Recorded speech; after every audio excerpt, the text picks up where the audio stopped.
Good morning, everyone. Sorry about that. We're at 8:01, but I was trying to get out the email from yesterday with the Zoom link. Hopefully there might be, I don't know, another dozen or so people who are on their computer right now, and it pops up and they go, oh yeah.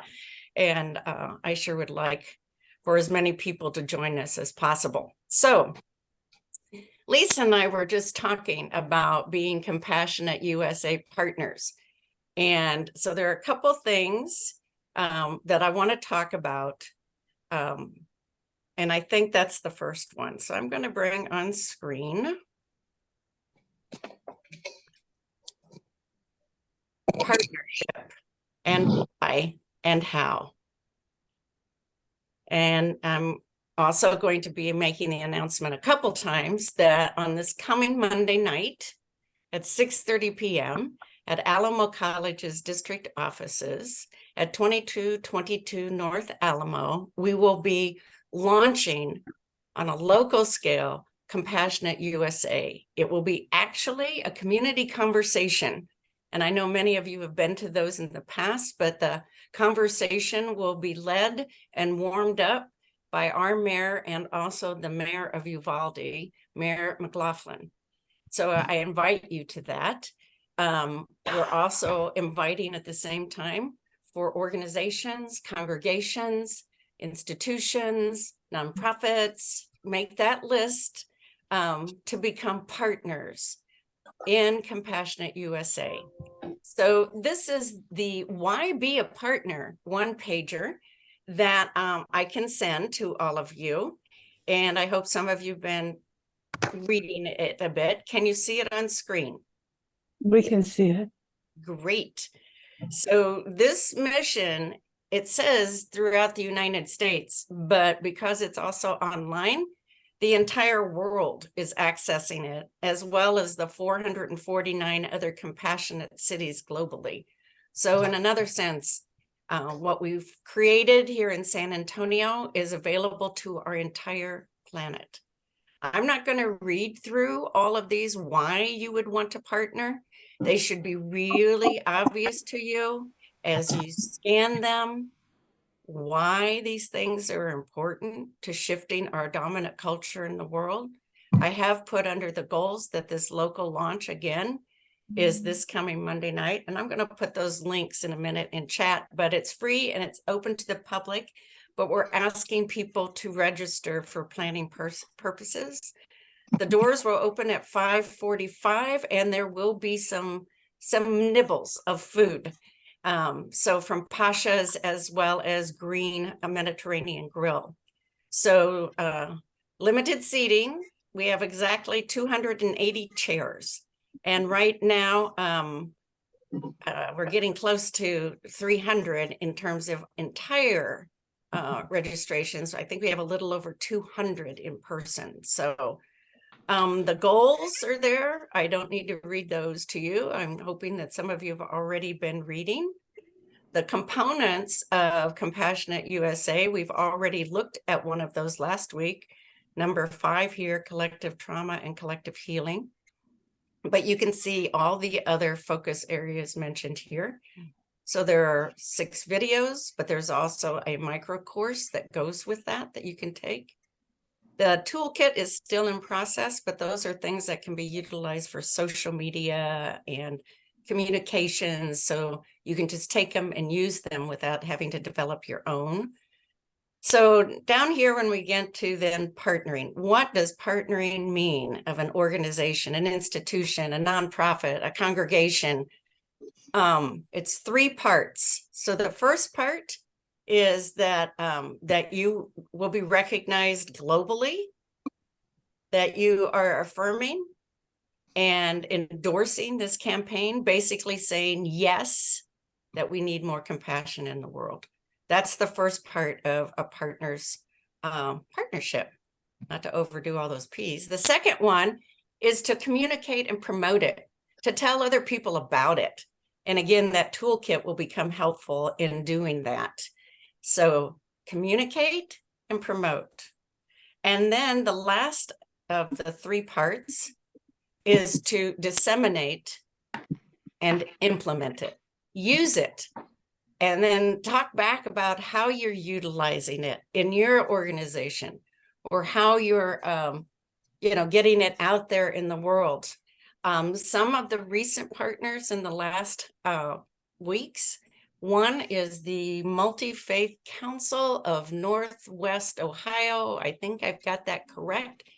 They emailed me and wondered if they could use it across religions and faith traditions in like study groups. And so they were asking for permission, when in fact they'd already found their idea and they didn't need permission because it's all online. And so they're already doing that. The Muslim, somebody help me, Muslim Society, San Antonio, I think I'm missing a word in there, but they're using it with their already developed study groups within. Sister Martha and Kirk at Incarnate Word is putting it weekly in the newsletters, announcing what's coming up on Monday. But I also kind of assume she's going to be maybe putting in links so people can watch the videos.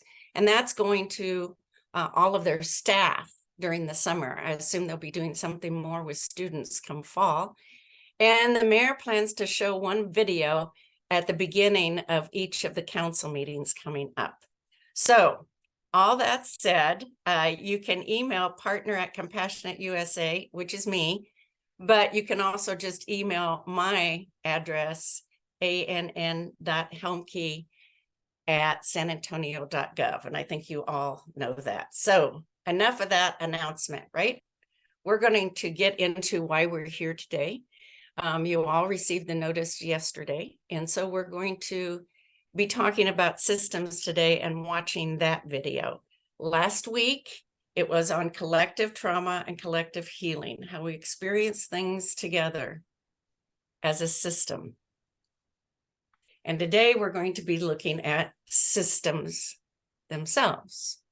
And so we could be looking at the human system, but I invite you while we're watching this to think about the different systems that you live in and work in. Your family is a system. Your body is a system. I work with the city. It's a system. And where you work, your organizations, or where you might worship and pray, all of those are systems. And so that's what we're going to look at today. Think about those systems while we watch this video with our own Ray Saldana, San Antonio, who is now serving us in Washington, D.C. with communities in schools. He leads that. He was the council person who made my position happen. So he's done great work, and he was, I think, one of the youngest council persons we ever had in San Antonio. So I'm going to quit, and we're going to watch together this video. If you have problems hearing, you might want to consider earbuds or a headset.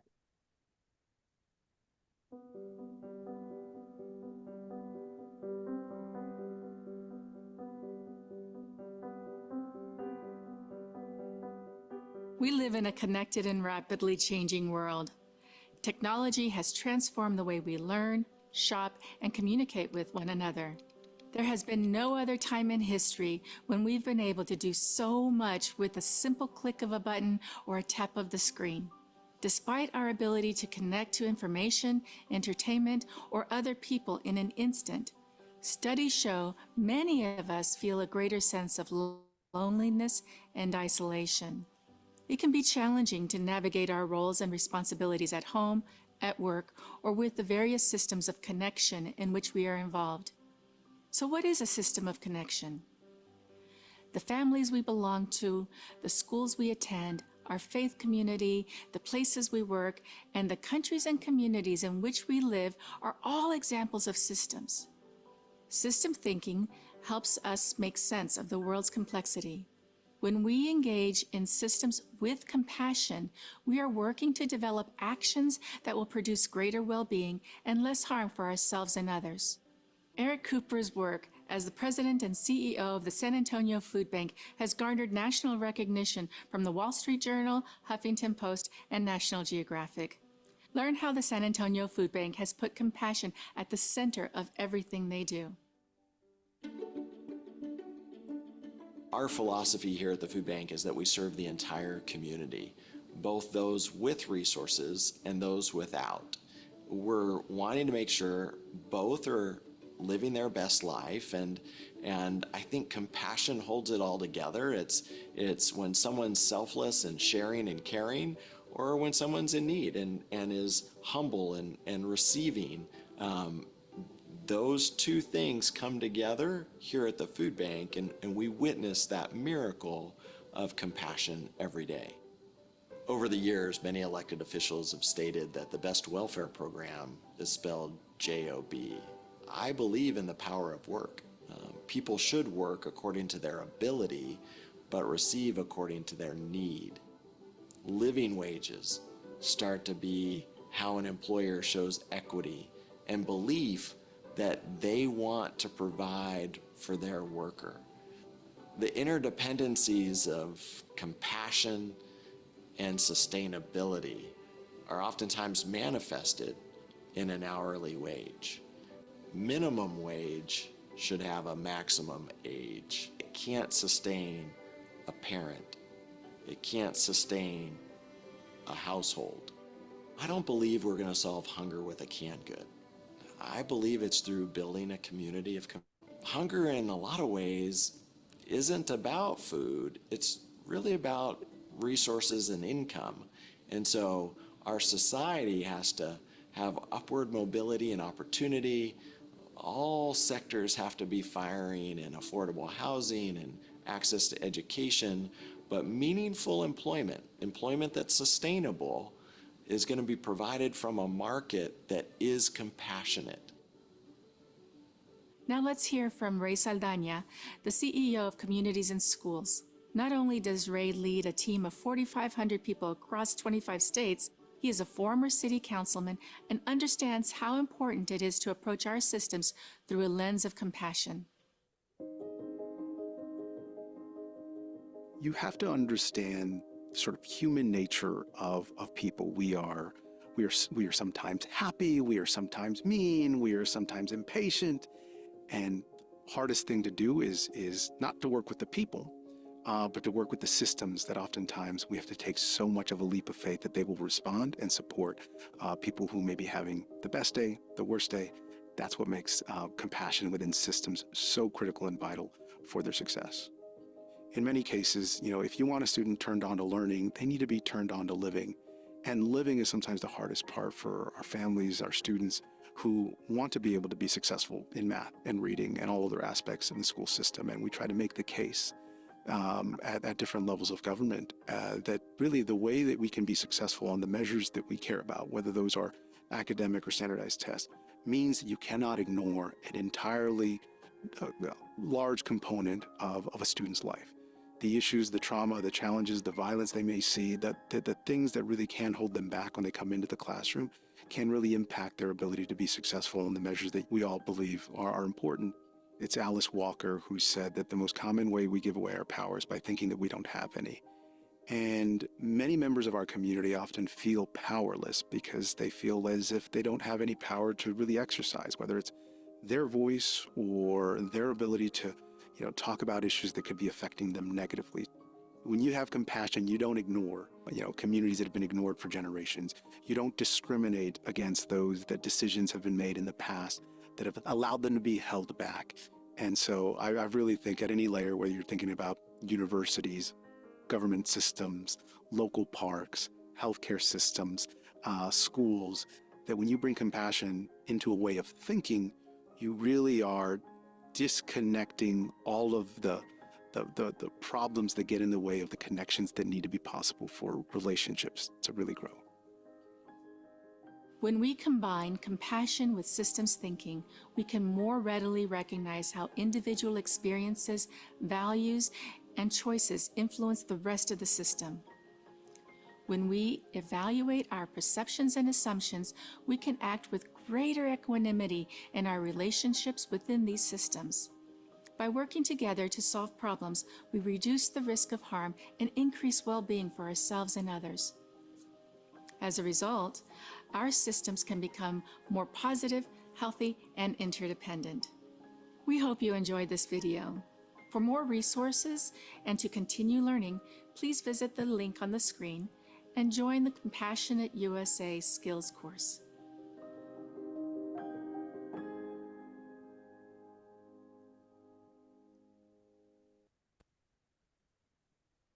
Was everybody able to hear that? Just nods will help. Awesome. I'm glad that you did. My question for everyone is, where did you like recognize yourself or the systems that you're a part of? Where did you recognize those while you were listening to them? Where did you find yourself? And you can either just open up your mic or raise your paw today. Kayla, one of our ambassadors, that person who's even more than half my age that I brought along with me, by the way. Kayla. And I don't know what you're talking about. I thought we were the same age. So I'm You're confused right now. sweet.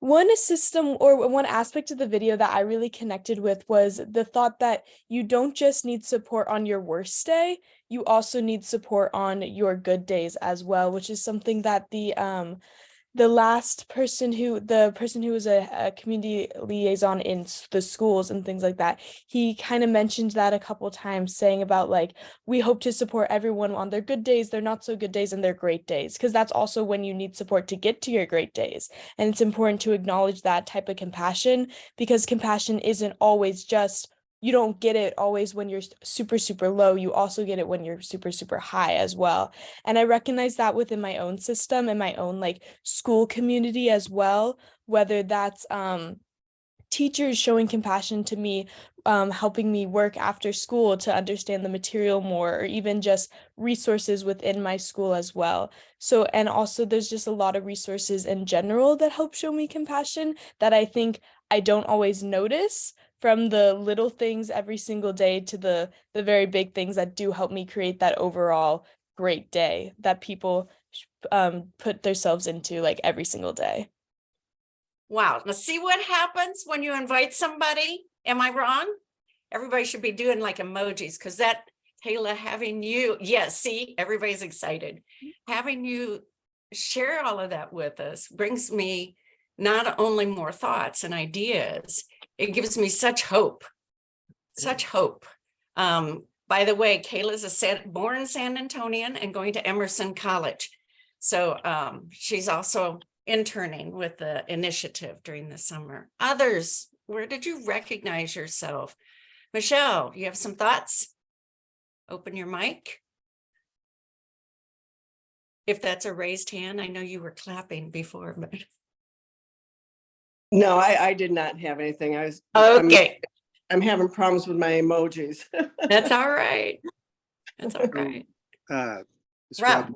Rob Mueller. Thanks, Kayla. That was great. And it also kind of identified a piece that resonated for me and reminded me of a Michael Card song that a long time ago I listened to and appreciated, called The Basin and the Towel, which is a song about Jesus washing the disciples' feet. And in that song, he talks about how when we offer compassion, we are embodying the Christ.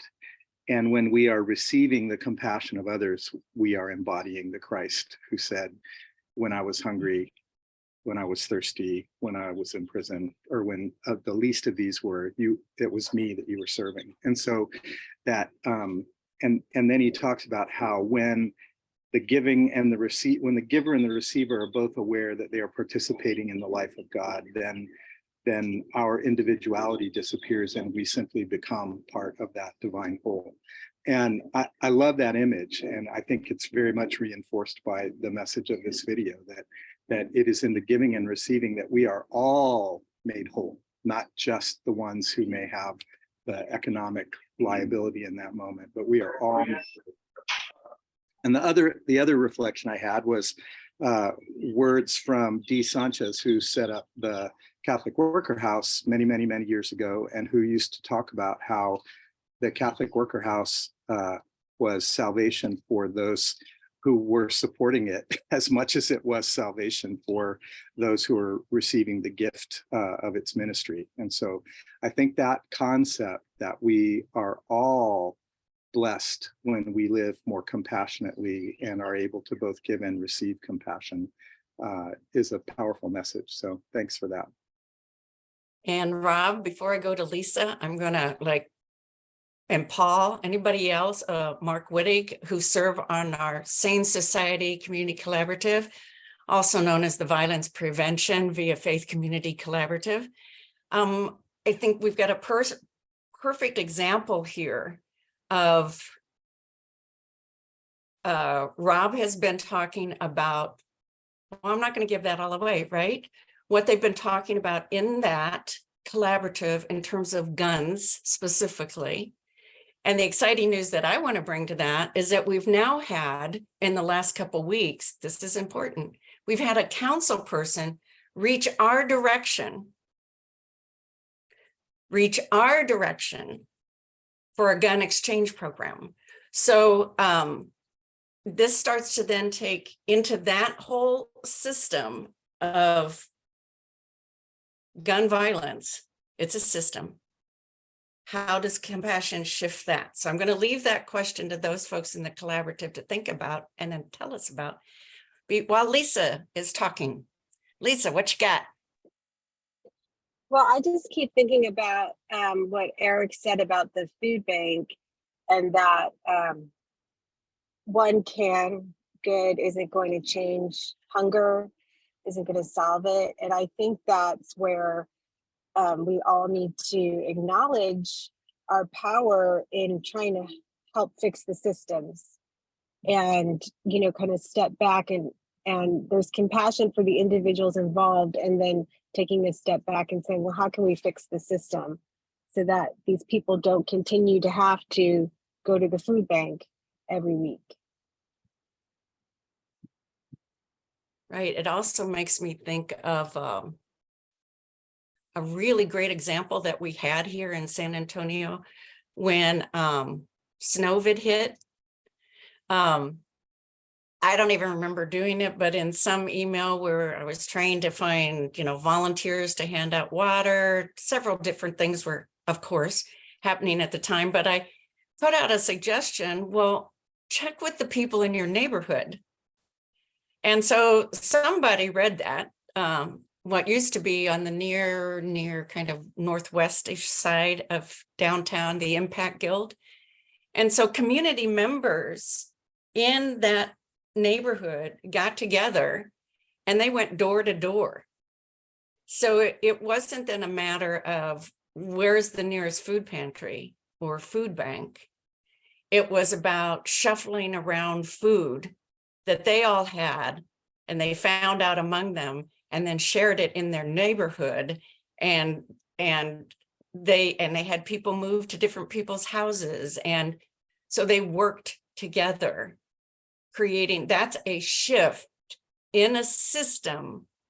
That's a compassionate shift that also takes on self-responsibility and kind of rings true with what Eric was saying and what Rob was saying of us working together. So Rob, you got any thoughts there about what's happening with gun violence and the shifts that are being made that are compassion moves?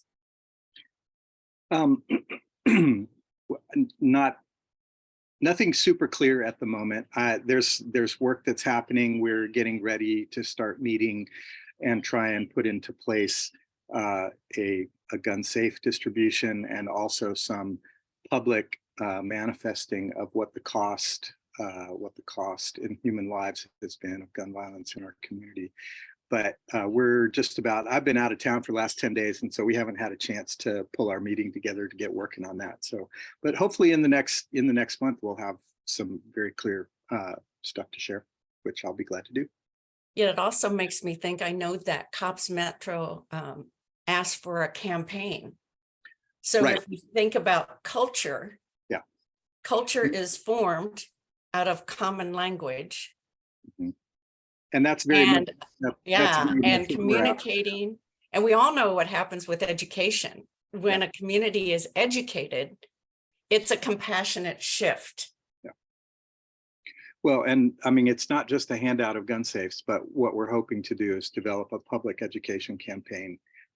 Houston has done that, and we want to draw upon their experience so that we can build on what they've already learned and done instead of trying to recreate it. And so our first conversations are going to be with some of those folks to find out what they've done, but they involve public officials in that public education campaign and public service announcements on radio and television and billboards. And so we're imagining something big like that that would be a shift in the system and the way that we think about gun violence and the way that we understand gun violence in our midst. So Yeah, we need to start being able to point to compassion, that it's not just a good idea.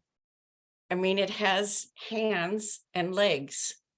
And so when you think about a campaign that has billboards and common language, education, those are compassion things.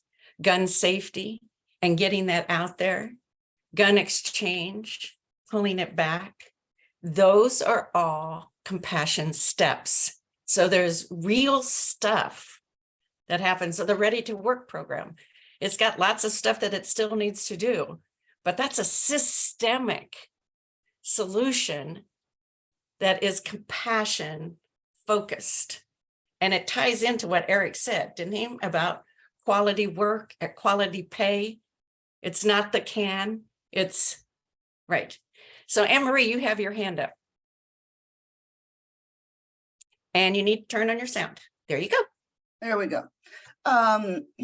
Just to tie in with exactly what everybody has been talking about, just a reminder that compassion is so much more than just our simple acts of compassion towards others and towards ourselves, which are so important. But we can also think of compassion as compassionate activism, and fighting for what is compassionate in systems. So if we believe that something is compassionate, not just sitting on the sideline thinking, okay, well, others are going to be compassionate and everything will be okay, but actually trying to be an activist and try to effect change. So like with the guns and so many of these things that have been talked about in today's call. So I just wanted to remind everybody that we can all be effective in compassionate activism, with our votes and by becoming involved with causes that we believe in and trying to fight to effect change for compassion for all. So I'm going to take a pause at 8:29. But before I even pause, Anne-Marie, you have shared with me a story, an interaction with someone. And after our pause here, I'm going to go to Karen, and I want you to think about sharing that story. Do you know what story I'm talking about? The Ready to Work story? Yeah. Okay.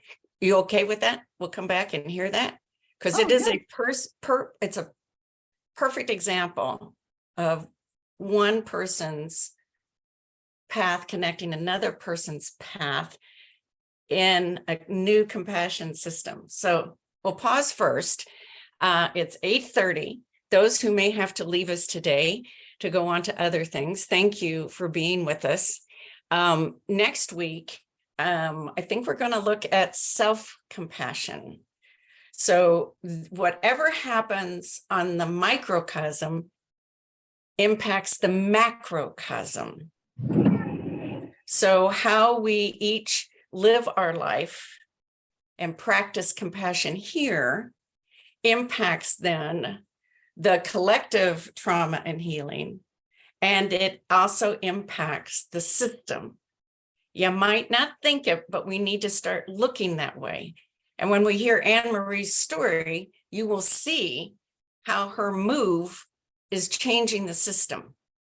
So I invite you to come back next week and invite others, specifically somebody half your age and doesn't look like you, and invite them in. We need to be having this conversation as broadly and as deeply as we can. Karen, did you sign off? You had raised your hand. I did. I am changing devices. Because Did you have something to say? Yes, I did. I was going to piggyback on the activism in that yesterday in the Express News, there was an editorial titled Daniel Ellsberg was a profile in courage. And when we're looking at systems, here is how a number of systems intersected. You know, here is an individual that was working with inside the war machine, so to speak, and then encountered a conscientious objector who was willing to go to jail for his beliefs. And that impacted Daniel Ellsberg, and he released the Pentagon Papers. What was left out of the editorial is his continued work since the 70s up until present day, where he was still calling out the need to eliminate nuclear weapons for the United States and other armed countries to join the treaty for the prohibition of nuclear weapons. So here's an example of where one system, conscientious objectors affected another system and then had a ripple effect on that. I also put in chat, and I'm trying to put in chat again, that Pax Christi has an event coming up on the 26th that is looking at JFK's famous speech, peace speech, where he talks in terms of we need a peace that is not Pax Americana. We need a peace that includes the globe. And that means looking at countries that we perceive as our enemy, as partners for responding to climate change, poverty, all those things that cross borders. So that's also a really great example too of seeing, compassionate work and truth telling. And I mean, not opinion necessarily, but, kind of unveiling what's really going on, right? Is a move of compassionate accountability. But we can also sometimes look at others and say, yeah, but I can't do that. That's not me. We can look at Daniel, right? And look and go, wow. We can look at Martin Luther King and we can go, wow. And but I'm not that. But we are ourselves. And you are you. And so that's also why I invited Anne Marie to share her story. Are you willing to share that story? As she opens her mic. Am, but I think they've already heard it. I think I shared it, didn't I? I think it's worth sharing again because I know it was worth me reading it again. Okay, well, I'll add a part that pertains to this. So I met a gentleman. I suffer from mental illness, and I met a gentleman who also suffers from mental illness, and he was very compassionate towards me when others were busy, trying to heal themselves. He reached out to me in a compassionate way, and we became friends. He's more than half my age for sure. He's 19 years old, and he has 2 felonies. He grew up with gangs and gang members and was in a gang at the time.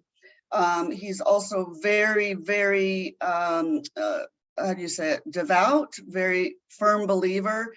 And so we had really great discussions and chats, and formed a friendship. And he has a little girl who is about, what, 1.5 or something like that.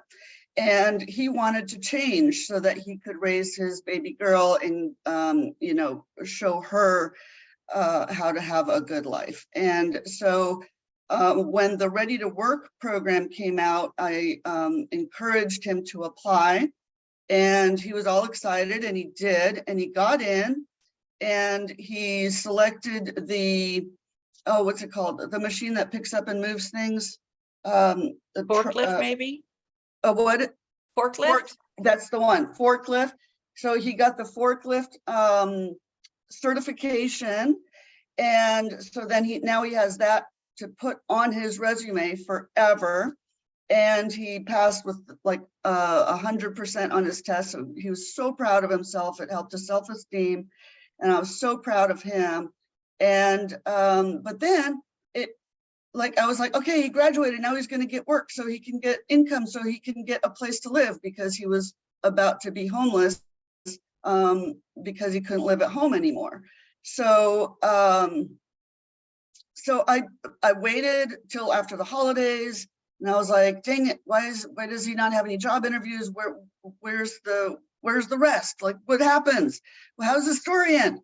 And so I got more and more frustrated when January arrived and he didn't have work, and you know, he really needed the money in order to survive. And I didn't want him to get discouraged and go do something awful. So so I don't know if my activism or my being upset or any of my emails to anybody had any impact, but I did see later on that they recognized that the employers that were a part of the program weren't stepping up and offering jobs to these applicants that had completed the program. And so they worked really hard on that. And there was an article published about that, and I can find it and share it next week. But apparently improvements have been made in that area. But the good news on this story is that this gentleman did get a job. He had several interviews that you know, didn't pan out, but pretty quickly after all these interviews started happening, he got the job. He got the job at Pepsi, no less, with benefits, a very good salary. He was very happy. He said it was very challenging to be in an environment where he had to be responsible and you know, on his toes every minute of the day with his mental illness, but that he was doing great. So I pray if you could all keep him in your prayers that he retains this job. I pray so hard that he will. But I'm so proud of him from completing that program. And I'm so proud of Ready to Work. And I believe in that program. And I refer everybody that I come in contact with that, you know, is looking for a better life. I refer them to Ready to Work. Now I want to invite everybody to think about that story, and maybe we can count together how many systems were impacted. So I'll start. Anne Marie's system and his system, 2. What other systems were impacted? Let's name them. There were a lot.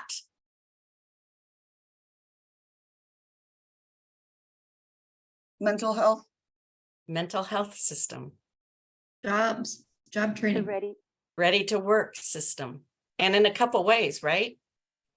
Even transforming it within, that the employers weren't stepping up. That's another whole employers systems. What other systems? Families. That little girl and what she's going to grow up with. I also like imagine, and this is one of my favorite things to do, but I imagine, because he's had that experience with you, Anne Marie, what kind of impact is he going to have on Pepsi and that system and his co-workers? Think of that ripple effect, because that's how it all works. That's how peace is made. Compassion's the process and the path, but that's how we grow into a community of caring that does so responsibly, engagingly. Yeah. It's 8:41. We might have time for one more comment before I close at 8:45. Oh, and can I add one little thing about the story? So Absolutely. thank you. So I told this gentleman that it would be awesome sauce if he could share his story with the collaborative, the story collaborative, like through their website or something, because that way, people that will start looking up to him and see that it's possible to get out of gangs. And maybe this story will someday impact gangs on some level, which would be truly amazing. That would be fabulous. But he was so proud of himself for having the opportunity to share his story. And I'm really hoping that there's a place in the story website where he can do that. And I have to tell you, Anne Marie, that I'm proud of you. Oh, And you need to hear that. And we probably all have a story to share, but you need to hear that. thank you, Ellen. Arthur, you got your hand up, and this will be our last one. Okay, one other system is some hope for the convicts who have had barriers for unemployment and employment. It's really, really beautiful. That story will travel. Mm-hmm. So we have this story, by the way. If anybody out there wants to interview him, tighten the story so we can package it, please let me know. I got to say this, Anne Marie has connected with me about this story in that way. And last night, Anne Marie, I was thinking, most of us, many of us want the stories, right? We know how important the stories are. And what surprises me is that I don't have really any volunteers who have stepped up to say, I like writing stories. I like hearing the stories and making them into a story. So if you know anybody who just really loves to take a story and develop it and kind of clean it up and tighten it up, please send them my way. We really need people who are collecting and those stories, and not just collecting them, but pulling them together.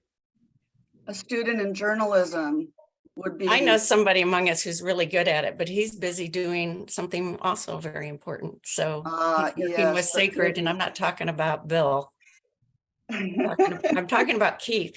He's an editor by trade, and he writes beautifully, but he's the lead investigator for Sacred. So I don't want to take him on. Susan Ives is also on the call and is another wonderful weaver of stories. Oh, Susan Ives, did you hear that at 8:44? I heard it. One last comment. I'm going to send out an email right after this, back to this same list. And I'm going to say two things. One, if you have not registered for the launch of Compassionate USA this coming Monday, you need to register. And if for some reason you can't make it, send somebody else that you work with or a family member. And it's hybrid, so you can come in person or virtually. I really encourage people to come in person because I think you will be living in a historical moment, and you'll want to be able to share that and talk about that historical moment that you were a part of. So I'm going to send those registration links. It's free and open to the public.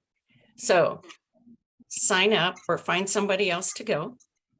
And then secondly, and that will be in this email as well, become a partner. Get your organization, your congregation, your neighborhood association to become a partner of Compassionate USA. I will send that packet of information as well. It's not huge, but it does finally tell what all. then you can either email to say yes. All you need to do is send in a high-res logo. And that is your act of saying, we want to be a partner. Here's my logo. And then you will receive back an official partner certificate that will be then the kind of amen to that partnership, recognized, and then you're up on the website. So I'm going to send that in the next 5 minutes. So let's make it happen. Yes, Anne Marie. Do they link the logo to your website? Because my Yes, they website's will. down right now. That's okay. When it's up, they'll link it. Oh, it's- so I can request not to link it right now? Yeah. Okay. Yeah. And if you look at on the website for Compassionate USA, it does this really cool thing. But where all the logos are like listed, in fact, I could show you real quick, but where all the logos are listed, they're in black and white. And when you scroll over them, I'll see if I can get there. Nope, we don't want this. I should not try, right? Too late, we're at 8:40, whatever, so I'm not gonna try. But where you scroll over the black and white logo, it changes into its colors, which is pretty cool. So it's kind of like watching a little bit of, fireworks. And, but if you click then on the logo, it will take you to that website. So this website, I get excited even about the evolution of this website and what it's going to do globally. Because this is an interactive one. I learned that term from Kayla, who spoke earlier this morning, but it's an interactive website, not just an archive, because this is where you go to get the videos. This is where you go to do the micro course. But, normally websites will have like logos at the bottom, the sponsors, maybe who paid for it, who brought it into being, you know what I'm talking about. But this interactive website is about partnering and building a global network. So I have a frog in my throat. So when you click on those logos, they take you to their website. So instead of just kind of having a website that's about us, whoever us might be, it's a website about connecting with all of us everywhere and learning about all of us everywhere. So I think I'll end with that. Thank you all for being here, and I will see you next week at the intersection when we talk about self-compassion. Thanks all.